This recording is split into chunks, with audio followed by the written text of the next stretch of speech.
जय श्री कृष्ण। आज हम बात करेंगे 23 से 29 मार्च के बीच में मेष राशि के लिए कैसा वक्त आ रहा है। देखिए, मेष राशि असल में तो क्या पूरा वीक इस बार बहुत अच्छा है।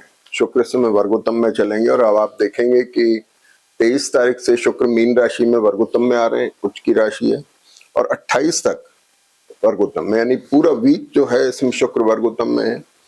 दूसरा, राहु बुध जी 28 तारीख तक साथ में है और ये भी वर्गोत्तम में, बहुत अच्छा प्लैनेटरी पोजीशन है। राहु केतु वर्गोत्तम में चल रहे हैं, मतलब बहुत अच्छी एक्सीलेंट पोजीशन है। और इस बार चंद्रमा वृषभ, मिथुन, कर्क और सिंह राशि में संचार करेंगे। ये चारों ही राशि आपके लिए बहुत महत्वपूर्ण है। अब सुनते हैं आगे कि सबसे पहले मंगल है। मंगल आपके बुध के साथ में, थोड़ा सीज्ड कॉम्बिनेशन है, थोड़ा सा जकड़न है, थोड़ा सा स्ट्रेस है, कोई बात नहीं, वर्क का स्ट्रेस है, आपको एक्टिव भी बना रहे हैं, कुछ करने की इच्छा है, हो नहीं पा रहा है, इस तरह की चीजें हैं। द्वादश भाव में शनि, शुक्र और सूर्य, इनके नक्षत्र थोड़े फ्रीज्ड हैं, ये भी कॉम्बिनेशन फ्रीज है, तो ये जकड़न सी जो दिखाई दे रही है ये थोड़ा सा आपको परेशान कर सकती है। इसके अलावा पोजीशन बहुत अच्छी बन रही है, जैसे शुक्र वक्री होने से, शुक्र आपके वर्गोत्तम में होने से धन का भाव और सप्तम भाव जो मैरिटल और बिजनेस रिलेशनशिप का हाउस है और धन का स्थान है वो महत्वपूर्ण हो रहा है। तो इस वीक में बहुत अच्छा वक्त है, इसका फायदा उठाइए। यहाँ देखेंगे तो राहु वर्गोत्तम में है, बुध वर्गोत्तम में है, केतु वर्गोत्तम में है। ये प्लैनेटरी पोजीशन आपके मेंटल सेटअप को बड़ा एक्टिव बना रही है, बहुत अच्छी चीजें, एसेट क्रिएट करा रही है, आपकी पोजीशन को स्ट्रेंथन कर रही है, मजबूत कर रही है। लेकिन जिनकी जन्मपत्री लिटिगेशन प्रॉन है या आपकी मूल जन्मपत्री से पता लगेगा, उनको थोड़ा सा ध्यान रखने की जरूरत है। तो मंगल आपके यहाँ आ गए, अभी मीन नवांश में है, और शनि आपके 10th लॉर्ड जो मेनली अपन देखेंगे फिजिकल, मेंटल, फाइनेंशियल पार्ट पे। तो फाइनेंशियल पार्ट इस बार स्ट्रांग है, इसमें कोई डाउट नहीं है। फिजिकल पार्ट पे थोड़ा ध्यान रखना, मेंटल पार्ट पे थोड़ा ध्यान रखना, ज्यादा स्ट्रेस में नहीं आना है। कामकाज थोड़ा जकड़न सी हो सकती है, थोड़ा ऐसा हो सकता है वो चेंज की सी नौबत आपके कामकाज में बनती दिखाई दे रही है, लेकिन वैसे मोटे तौर पे पोजीशन स्टेबल है। तो अब सबसे बड़ी चीज ये हो गई कि जैसे ही अब ये, लेकिन शनि और गुरु भाग्य के स्थान को मजबूत बना रहे हैं, ये बड़ा एक्सप्लोर कर रहा है। भाग्य आपका प्रबल है, भाग्य से आपको बहुत सारी अच्छी वो मिलेंगी, यानी कि कुछ लोगों का सहयोग मिलेगा, तभी तो भाग्य उठेगा। तो सहयोग मिल रहा है, गुरु आपको सहयोग दे रहे हैं, भाग्य में उन्नति कर रहे हैं, लोगों का आपको मदद मिल रही है। मैरिटल और बिजनेस रिलेशनशिप को थोड़ा सा ध्यान से रखना है, कहीं ऐसा ना हो स्लिप आउट हो जाए, क्योंकि रीजन भी की शुक्र जो है वर्गोत्तम में है, लेकिन आपके लिए द्वादश में है। मेष राशि और मेष लग्न उनके लिए द्वादश में है, तो थोड़ा ध्यान रखने की जरूरत है, लेकिन धन के कारक हैं, तो एक ये बात हो गई। तो शुक्र आपके 26 तारीख तक द्वादश में, 26 के बाद जैसे ही शुक्र का शिफ्ट यहाँ होता है, ये मैरिटल और बिजनेस रिलेशनशिप के ऊपर थोड़ा सा और फोकस कर देता है। व्यापार हो, नौकरी में तब्दीली हो, आपके मैरिटल रिलेशनशिप हो, इनको लेकर के थोड़ा फोकस्ड हो जाता है, थोड़ा और ज्यादा आपको उस तरफ कंसर्न डेवलप कर रहा है। तो सबसे पहले हम ये देखेंगे कि चंद्रमा आपके वृषभ राशि में है, तो 23 तारीख को सुबह 4:15 बजे चंद्रमा वृषभ में आ गए। चंद्रमा वृषभ में आ गए, आप देखेंगे तो शुक्र जो है आपकी मीन राशि में वर्गोत्तम में, बहुत एक्सीलेंट पोजीशन है। एसेट का लिक्विडेशन, बेचना, जो लोग शेयर का काम करते हैं या गोल्ड सिल्वर का करते हैं, उन लोगों को थोड़ा ध्यान रखने की जरूरत है। कुछ खरीद फरोख्त कर सकते हैं, कुछ पैसा आने की संभावना बन रही है। और इसके बाद में शनि मंगल का कॉम्बिनेशन ने इस हाउस को थोड़ा स्ट्रेस में डाला हुआ है, तो चंद्रमा यहाँ स्ट्रेस में हो गए, ट्रेवल करा सकते हैं, फॉरेन ट्रेवल भी हो सकती है। जो लोग इस लग्न के बाहर बैठे हुए हैं उन लोगों के लिए घर आने की संभावनाएं बन सकती हैं। इस तरह की चीजें इसमें दिखाई दे रही हैं। और इसके बाद में ये, लेकिन ये बड़ा एक्सप्लोरिंग कॉम्बिनेशन है, चंद्रमा यहाँ बड़े एक्सप्लोरिंग है, अच्छी पोजीशन पे है। मिथुन राशि पर गुरु और राहु थोड़ा डिससेटिस्फेक्शन ला रहे हैं। कर्क राशि के ऊपर मंगल और शनि जो है ये फिर से एक एक्सप्लोरिंग कॉम्बिनेशन बना रहे हैं, ये बहुत अच्छी पोजीशन बन रही है। और इसके ऊपर इस हाउस का भी इफेक्ट आ रहा है, तो थोड़ी सीज्ड पोजीशन है, थोड़ा सा जकड़न है कमर से कंधे के बीच में, शरीर में कहीं दर्द वर्द हो सकते हैं, थोड़ा सा इन चीजों का ध्यान रखने की जरूरत है। Hernia, appendix stone, arthritis, sugar, thyroid, ये बीमारियां अमूमन स्ट्रेस की बीमारियां होती हैं, तो इनका थोड़ा सा ध्यान रखना है। इसके बाद में हम देखेंगे मैरिटल और बिजनेस रिलेशनशिप में नेचुरली थोड़ा सा एक डिसैटिस्फैक्शन आ रहा है। अष्टम भाव का लॉर्ड मंगल बुध के साथ में है, लीगल मैटर्स भी उठ रहे हैं, इंपॉर्टेंट हैं, खासतौर पे जो कंसल्टेंट लीगल मैटर्स के उनके लिए बहुत अच्छा है।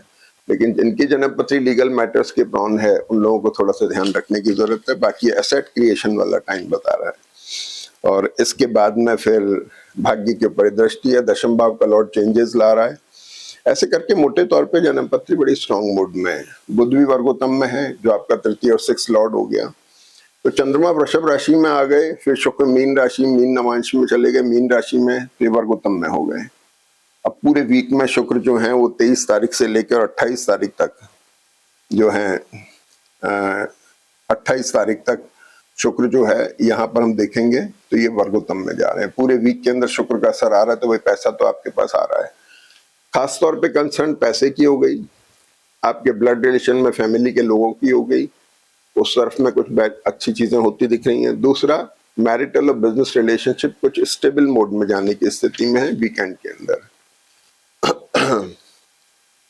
इसके बाद 25 तारीख को चंद्रमा मिथुन राशि में आ जाता है। मिथुन में चंद्रमा गुरु के साथ में, मोटे तौर पे लोग कहते हैं गज केसरी लोग, ऐसा नहीं है, ये ट्रैवल कॉम्बिनेशन है, ट्रैवल करा सकता है, एसेट का लिक्विडेशन करा सकता है, ये कॉम्बिनेशन दिख रहा है। बाकी भाग्य के ऊपर दृष्टि हो के चंद्रमा की बहुत अच्छा एक कॉम्बिनेशन बना रहा है, भाग्य को मजबूत कर रहा है।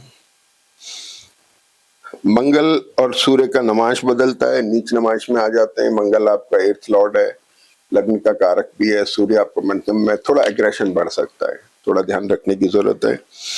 और फिर चंद्रमा जो है 25 तारीख को, 26 तारीख को चंद्रमा यहाँ देखेंगे तो शुक्र जो है 26 को मेष में आ गए, यहाँ भी वर्गोत्तम में शुक्र है। शुक्र जो है सूर्य के साथ में, शनि के साथ में बाहर आ गए, और शुक्र जो है इनके ऊपर केतु की दृष्टि है। शुक्र जो है केतु से इफेक्टेड होकर के बड़े स्ट्रांग हो गए।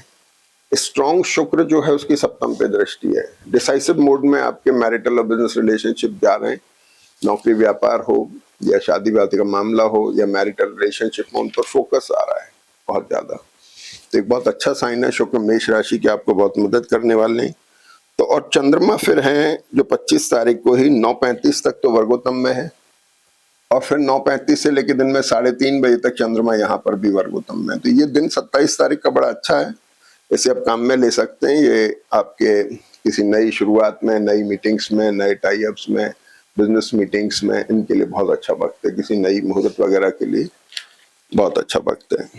और इसके बाद में आप देखेंगे कि 27 तारीख के बाद से एक बड़ा विचित्र कॉम्बिनेशन जो लगातार स्ट्रेसफुल था, केतु मंगल का, बुध मंगल का, ये थोड़ा रिलीज कर रहा है अपने स्ट्रेस को, थोड़ा सा स्ट्रेस कम हो रहा है। दर्द वगैरह में, तकलीफ में आपको फर्क मिलेगा, स्ट्रेस में फर्क मिलेगा, जो एक बहुत ज्यादा हेक्टिक शेड्यूल बन रहा था उसमें फर्क मिलेगा। और सबसे बड़ी चीज ये हो गई कि जो वातावरण बना हुआ है वो भी थोड़ा ईज आउट होगा, आराम मिलेगा। फिर 28 तारीख को बुध मीन नमांश में आ गए। तो 28 तारीख को एक कॉम्बिनेशन हुआ कि जो राहु बुध का कॉम्बिनेशन काफी समय से चल रहा था वर्गोत्तम में, खत्म हुआ, बुध यहाँ पर आ गए, शुक्र यहाँ आ चुके हैं। तो शनि बुध साथ में है यहाँ पर, ये सीज्ड कॉम्बिनेशन है।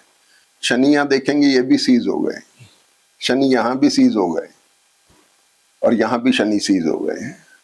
तो ऐसे करके शनि बुध का कॉम्बिनेशन थोड़ा फ्रीजिंग का कॉम्बिनेशन है, आपको थोड़ा मेंटल स्ट्रेस दे सकता है। आपकी सोच विचार के अंदर एक थोड़ा एडमेंट कैरेक्टर आ सकता है, फाइनेंस को लेकर के या किसी और एसेट को लेकर के उस तरफ चेंजेस आ सकते हैं। लाइबिलिटीज को लेके बहुत ज्यादा स्ट्रेस और कंसर्न डेवलप हो सकता है। इन चीजों से थोड़ा, ये आने वाली चीजें होती तो हैं, लेकिन अपन उसको अगर मैं थोड़ा सा केयरफुल रहें और थोड़ा बैलेंस रखें, मेंटल बैलेंस, तो चीजें बेटर भी हो जाती हैं समय रहते हैं। और इस बीच में हमारा चैनल भी सब्सक्राइब करिए और आगे सुनिए। ये 28 तारीख की ये घटना रही, और फिर 28 तारीख के बाद में शुक्र वृषभ नमांश में चले जाते हैं। तो 28 तारीख को ये जो शुक्र का वर्गोत्तम का कैरेक्टर खत्म होता है। 29 तारीख को वीक हमारा खत्म हो रहा है, उससे पहले चंद्रमा सिंह राशि में आ जाते हैं। तो कर्क राशि के बाद चंद्रमा सिंह में आ गए। ये जो चंद्रमा है ये राहु मंगल और केतु के बीच में आ गया। तो केतु मंगल थोड़े रिलीज तो हो रहे हैं, लेकिन चंद्रमा के आने से आपकी एक्टिविटी लगातार बनी हुई है। आप देखेंगे तो ये कॉम्बिनेशन ऐसा बन रहा है जो एसेट गेन करा रहा है, उसको लेकर के आप एक्टिव हैं, कंसर्न हैं आप थोड़े से, तो इसलिए बहुत अच्छी पोजीशन है। और फिर क्या होता है, 2.5 दिन चंद्रमा एक राशि में रुका तो एक दिन के लिए स्ट्रेसफुल होता है जब राहु के बहुत करीब आ जाता है। राहु केतु वर्गोत्तम में, नक्षत्र भी राहु का आता है इस बीच में, तो ये एक बहुत अच्छी स्ट्रेस तो होता है, लेकिन स्ट्रेस कई प्रकार के होते हैं। काम के होने का स्ट्रेस, काम के नहीं होने का स्ट्रेस, चीजें क्यों नहीं हो रही इसका स्ट्रेस, तो हेल्थ का स्ट्रेस, तो कई चीजों में किसी भी तरफ ये चीजें जा सकती हैं, लेकिन ये थोड़ा सा हल्का आपकी उसको दे सकता है। और खास तौर पे ये ट्रैवल प्रॉन भी हो सकता है, क्योंकि ग्रहण में चंद्रमा रहेंगे और मंगल केतु के साथ में आकर के थोड़ा सा हल्का एक्टिव आपको बनाएंगे।